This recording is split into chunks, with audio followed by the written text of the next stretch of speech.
ഞങ്ങൾ കുറച്ച് നേരം അധികം ദൂരമൊന്നുമില്ല പൊൻകുഴി അമ്പലത്തോട്ട് പോകാൻ വേണ്ടിയിട്ട്. അങ്ങനെ ഞങ്ങൾ പൊൻകുഴി അമ്പലത്തിൽ എത്തി. പൊൻകുഴി അമ്പലത്തിൽ കൊണ്ടുപോയി വണ്ടി നിർത്തിയപ്പോൾ തന്നെ അവിടെ ഒരുപാട് കുരങ്ങന്മാരുണ്ടായിരുന്നു. അപ്പോൾ കുറച്ച് നേരം കുരങ്ങന്മാരെയൊക്കെ നോക്കിയിരുന്നു. പിന്നെ ഞങ്ങളെല്ലാവരും ഫോട്ടോ എടുക്കാമെന്ന് വെച്ചു.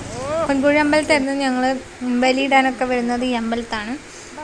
അപ്പോൾ ഇവിടെ വന്ന് ഞങ്ങളെല്ലാവരും അവരവരുടെ ഫാമിലി ഫോട്ടോ, സിംഗിൾ ഫോട്ടോ, എല്ലാവരുടെയും ഫോട്ടോ എടുത്തു. പിന്നെ ഈ പുഴ പോലെ കണ്ടില്ലേ, ഇത് സീതാദേവിയുടെ കണ്ണീരാണെന്നാണ് പറയുന്നത്. പിന്നെ ഞങ്ങൾ അവിടുന്ന് കുറച്ച് ഫ്രണ്ടിലോട്ട് നടക്കുന്നു. ഈ അമ്പലത്തിൻ്റെ ആ സൈഡിൽ കൂടെ ഒക്കെ നടന്നു. ഒരു കട നോക്കി പോയതായിരുന്നു. ഞങ്ങളങ്ങനെ കടയിലെത്തി ഞങ്ങൾക്ക് 3 പേർക്കും ഫ്രൂട്ടി, പിന്നെ ഒരു കപ്പ് ഓർത്തത്, അങ്ങനെ കുറിക്കാനുള്ള കുറച്ച് സാധനങ്ങളൊക്കെ വാങ്ങി.